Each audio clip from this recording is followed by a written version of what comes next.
All right, let's kick off another deep dive. Today, we're going to be talking about turning obstacles into opportunities. Ooh. I like that. I think that's something we can all kind of relate to. Absolutely. The obstacle is the way. Yes. Great book. And it draws on some really powerful Stoic philosophy. Yeah. Which we're going to kind of dig into and unearth some of the wisdom and the really incredible stories that are in there, but we want to go deeper than that. Absolutely. We want to give you guys some actionable insights, something that you can actually use in your own life. It's fascinating how this book takes this ancient philosophy and makes it so applicable to modern life. It really is all about that shift in mindset. Yeah. And realizing that, challenges can actually be potential advantages. It's like flipping the script. Totally. Yeah. And the cool thing is it's relevant whether you are facing some major career hurdle, right, or just those everyday annoyances that we all kind of have to deal with. Absolutely. Resilience is really the key. And that's a skill that is so valuable no matter what your situation is. So let's dive into the first big idea that kind of jumped out at me, which is the power of perception. Yeah. Holiday opens the book with a Zen story about a king who puts this giant boulder in the middle of the road just to see how people react. Such a good story. Yeah. It's a great story. Most people, they grumble or they give up. Yeah. But there's this one peasant who's like, okay, I'm going to take action. Finds a lever, moves the boulder, and guess what? Underneath, he finds a purse of gold. So it's like that obstacle actually created an opportunity that wouldn't have existed otherwise. Right. It makes me think about John D. Rockefeller, the oil tycoon. Oh, yeah. The guy actually thrived during economic crises. Rockefeller was so famous for his composure. While everyone else was, panicking and running around, he stayed so calm and saw the opportunity where everyone else was just seeing disaster. And this allowed him to make really smart decisions. And even when faced with fierce competitors or legal battles, nothing seemed to rattle him. So it was like he trained himself to see things differently. Exactly. To not get caught up in the fear and panic everyone else was feeling. Yeah. Wow. And so, that ability to control his perception was really a key factor in his success. I mean, think about it. He could capitalize on market fluctuations because he wasn't letting his emotions cloud his judgment. That's incredible. So this raises a question for all of us.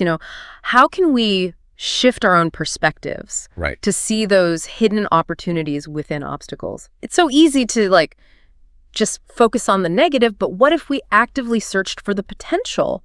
And that's the real challenge. And I think this is where that Stoic approach can be so helpful. Okay. It's about acknowledging those negative emotions, but not letting them control you. Which brings us to Holiday's next big idea, which is mastering your emotions. Love it. He tells this really amazing anecdote about Ulysses S. Grant during the Civil War. So a horse right next to him is killed by an exploding shell, and Grant doesn't even flinch. Wow. He just stays completely focused on the battle. Grant had incredible composure. And that level of emotional control, Holiday actually calls it nerve, is essential, I think, in these really high-pressure situations. It's about having clarity of mind, even when things are just super intense. It's that's something we can all learn to cultivate. When you're in a tough spot, ask yourself, is getting upset actually giving me more options? I love that. And if not, it's time to find a calmer approach. I love that question. I think that's so helpful. It really cuts to the heart of it. And we can all get better, at using logic to diffuse those unhelpful emotions. Totally. So we've talked about perception, managing emotions, but what about actually taking action? Yes. And this is where Holiday's story about Demosthenes, the Athenian orator, comes in. Talk about inspiring. So inspiring. So Demosthenes actually had to overcome a speech impediment and a stolen inheritance. Wow. But that didn't stop him. No. He actually became one of the most celebrated orators in history. Oh. His story really shows the power of taking action even when it seems like you're facing these impossible odds. He refused to be defined by those setbacks. Totally. He was like, nope, I'm going to do this. Yeah. And he just channeled all his energy into this relentless practice. Right. And that's what ultimately led him to greatness. And what's so powerful about his story is it really highlights this fundamental truth. Okay. It's not what happens to you. It's what you do with what happens that really matters. Oh, I love that. And this leads us to another key Stoic concept, which is focusing on what you can control. Yes. Holiday breaks it down into Ta ephemen, which is what's up to us. Yes. And ta uk ephemen, what is not up to us. The Stoics believed that we should focus our energy on what we can influence and let go of the things that we can't. Right. So, the weather, the economy, Yeah. other people's opinions, Yeah. it's all outside our control. But things like our emotions, our judgments, our creativity, attitude, Yeah. those are all within our control. So the Stoics are like basically saying you have more power than you think, but it's a very specific kind of power. Right. It's the power to direct your will towards the things that you can actually change. Right. And I think that's where we see that story of Ulysses S. Grant at Vicksburg come full circle. He's facing these constant setbacks, but he just keeps going. His relentless siege of Vicksburg is a testament to the power of persistence. He refused to quit, even when it meant trying unconventional strategies. Yeah. And ultimately, that's what led him to victory. Yeah, his story serves as this really potent reminder that we often have more control than we realize. We have the power to persevere, to find creative solutions, to never stop learning, even from our failures. And speaking of learning from failures, I love how Holiday emphasizes that failure is not the opposite of success. It's part of the process. Such a crucial mindset shift, right? Yes. Embracing failure as a learning opportunity allows us to adapt, refine our approach, and ultimately achieve our goals. Okay. So we've covered perception, Right. emotional control, Yes. taking action, focusing on what we can control. Yeah. But Holiday also introduces this really intriguing concept called the art of the flank attack. Oh, I love this. And he uses the example of George Washington's military strategy. So Washington was brilliant at leveraging his weaknesses, and he avoided direct confrontation. Okay. He often outmaneuvered stronger enemies by finding these creative, indirect approaches. Like he was playing a different game altogether. Totally. He was like, I'm not going to fight you on your terms. Yeah. I'm going to find my own path to victory. Exactly. And this idea of flanking, finding alternative routes, unexpected angles, it's so applicable to so many areas of life, I think. Yeah. It's about thinking outside the box. And Holiday even connects this to the philosopher Søren Kierkegaard, who was known for this idea of indirect communication. Kierkegaard would write from all these different perspectives. Oh, wow. Sometimes using pseudonyms, and it was a way of kind of exploring a topic from multiple angles. And it was a less confrontational but ultimately more effective way of getting his ideas across. So instead of trying to like bulldoze through an obstacle head on, Yeah. we can look for creative workarounds, leverage our unique strengths, and find those like unexpected paths to success. Right. Sometimes the most effective approach isn't the most obvious. And speaking of unconventional, Holiday tells this incredible story about how boat captains used to use the strong current of the Mississippi River to their advantage. Before steam power, boats traveling upriver would actually tie themselves to boats going downriver. What? And by leveraging that downward current, they could essentially slingshot themselves upstream. That's so clever. They turned what seemed like an insurmountable obstacle, this crazy current. Yeah. Into a source of power. Exactly. It really highlights the importance of perspective, right? Yeah.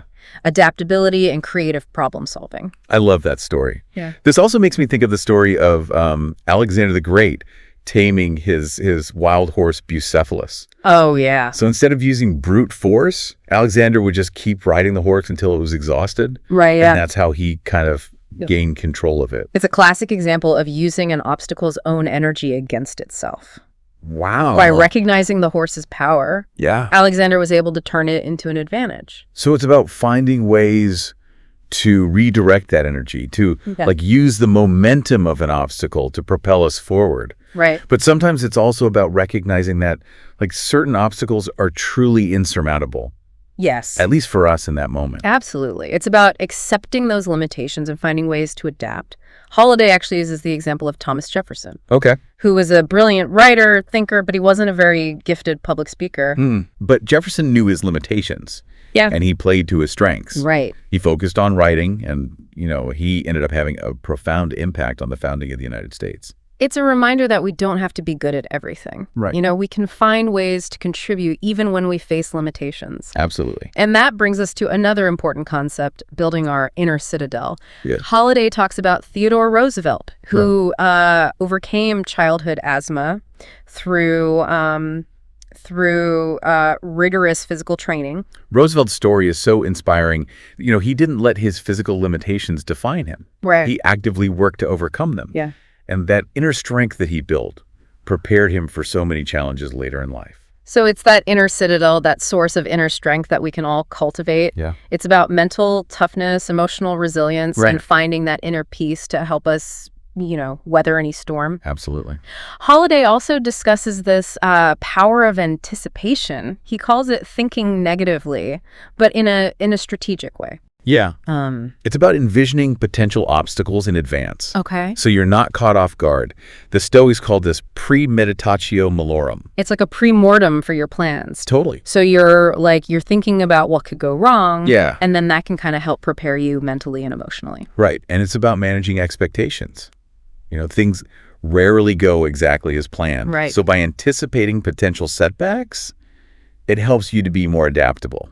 And it can also help us avoid major failures. Right. Like if you're considering those worst case scenarios, Yeah. you can often take steps to mitigate the risks. It's not about being pessimistic. It's about being realistic and prepared. Okay. So we've covered a lot of ground here: perception, action, persistence, and acceptance. Yeah. But ultimately, it all comes back to the central idea. Right. The obstacle is the way. Obstacles aren't roadblocks. They are the path itself. Wow. They teach us, they challenge us, and ultimately they lead us to growth and fulfillment. This deep dive has really been about reframing how we think about challenges. Totally. It's about seeing the potential where others might only see problems. And developing that mental and emotional resilience to not just survive hardship, but to actually use it to our advantage. Before we wrap up this part of our deep dive, there's one more powerful story. I want to highlight the story of Arthur Ashe. Oh, Arthur Ashe. The tennis champion. Yes. Who faced so much racism and adversity throughout his career. Ashe's story is such a powerful example of turning constraints into strength. Yes. He really channeled those emotions that he had to suppress into this incredibly powerful and graceful playing style. He described himself as physically loose and mentally tight, which is such an interesting juxtaposition. Yeah. Right. And I think it's that unique combination that made him such a formidable opponent. Absolutely. His story really underscores the power of channeling adversity into something positive. It's like a reminder that even when we face limitations or societal barriers, we can still find ways to express ourselves, Absolutely. achieve our goals, and make a lasting impact. It speaks to the incredible resilience of the human spirit, our ability to adapt, overcome, and thrive, even in the face of what might seem like insurmountable obstacles. It's really amazing. Wow. Makes you wonder, what challenges in our own lives could actually be helping us build that kind of inner strength? Right. What obstacles can we use to become more resilient, more creative, maybe even more successful? It's like that invitation that Holiday keeps extending, right? Yeah. To see those obstacles not as roadblocks, but as stepping stones, as opportunities to grow and evolve. Yeah. And speaking of transformation, one story that really struck me was Holiday's retelling of Thomas Edison's reaction to that fire that destroyed his factory. Such an amazing story of acceptance and resilience. Right. Yeah. In the face of a devastating loss. Most people would just be crushed. Yeah. But Edison just remained so optimistic. Yeah. He even found kind of a silver lining in the ashes. Right. He famously said, "We've just got rid of a lot of rubbish." I mean, talk about a positive attitude. That's amazing. It speaks to this really deep acceptance of what is, right? A willingness to let go of what's beyond our control and to focus on what we can influence. It's that Stoic concept of amor fati, right? Yeah, This idea of loving everything that happens, even the bad stuff. It might seem radical at first, but it's such a powerful concept. What if instead of resisting or resenting the challenges that we face, we actually embrace them as opportunities to learn and grow? It's about, finding the good, extracting the lessons, and moving forward with even greater strength. It's like shifting from a mindset of scarcity to a mindset of abundance. Oh, I like that. Seeing the opportunity in every situation, even in loss, even in adversity. Because let's face it, life is going to throw us curveballs no matter what. Absolutely. It's not about if, but how we respond.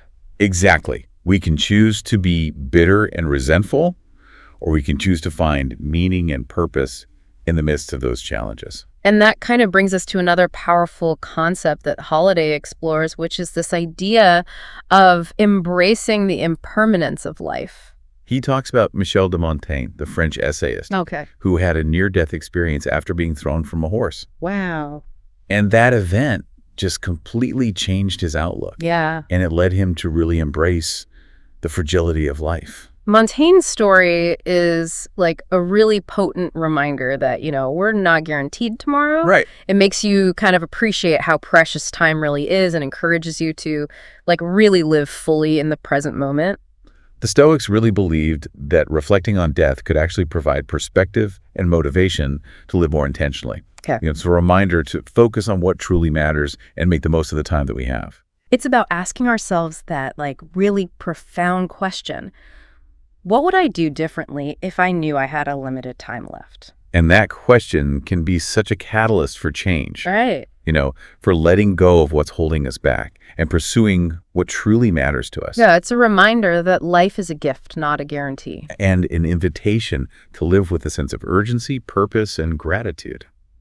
This deep dive has been such a fascinating journey, into the heart of Stoic philosophy and its really practical applications for modern life. Absolutely. It's about cultivating that resilience, embracing challenges and finding opportunity even when things are tough. And, the stories we've explored, Rockefeller's composure, Grant's persistence, Demosthenes' relentless action, Arthur Ashe's quiet strength, they all point to this core idea that we have more power than we think to shape our own destinies, even in the face of really difficult circumstances. It's a reminder that obstacles aren't meant to stop us. They're actually opportunities to learn, grow, and transform. And sometimes those very obstacles, they become our greatest teachers. They really do. They push us to adapt, to innovate, and to discover strengths that we didn't even know we had. So as we kind of move towards wrapping up this deep dive, I think it's important to reiterate the central message of the obstacle is the way.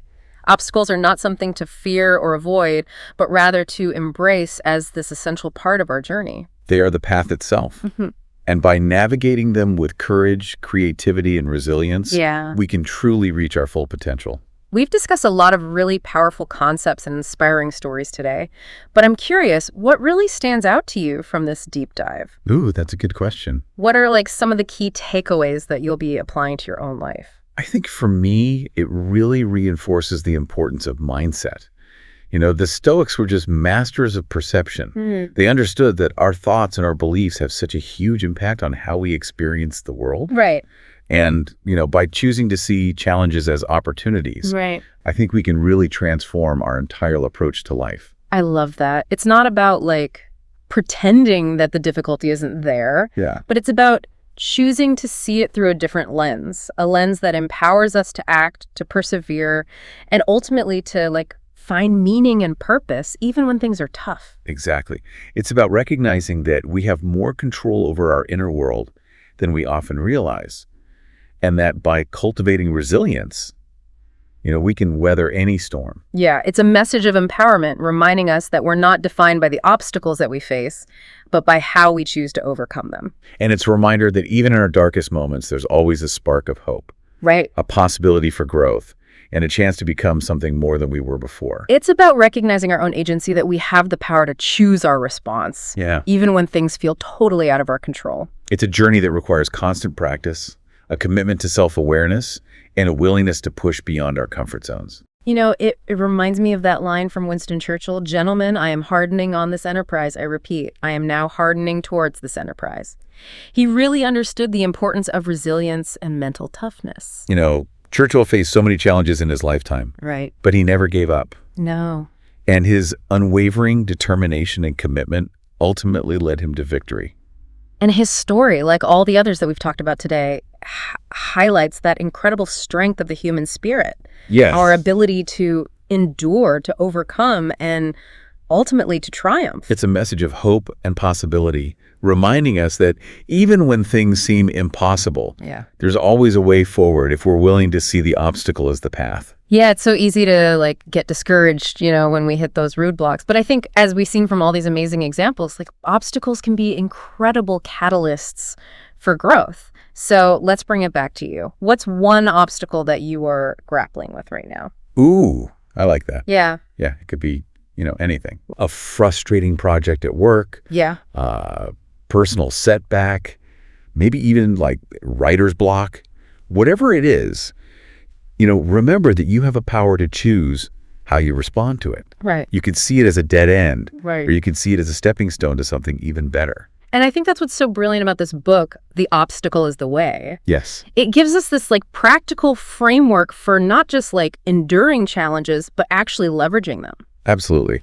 And I think one of the key takeaways for me is that it's a continual process. Yeah.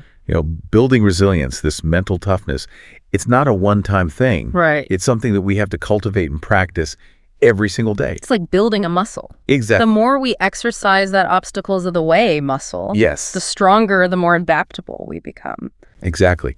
And the beauty of it is that, this mindset can really be applied to any area of life, whether you're facing professional hurdles, personal setbacks, creative blocks. These Stoic principles can really help you navigate those challenges with more grace and resilience. We've really only scratched the surface of what The Obstacle is the Way has to offer. Yeah. So we encourage you to dive deeper, read the book, reflect on the stories, the concepts, and see how you can apply them to your own life. And remember, you are not alone in this. Every single one of us faces obstacles. And it's really in those moments of challenge that we have this amazing opportunity to discover our true strength, our resilience, and ultimately our potential. Well, thank you so much for joining us on this deep dive into The Obstacle is the Way. We hope you gained some valuable insights and are feeling empowered to turn your own obstacles into opportunities. Until next time, keep diving deep and keep moving forward.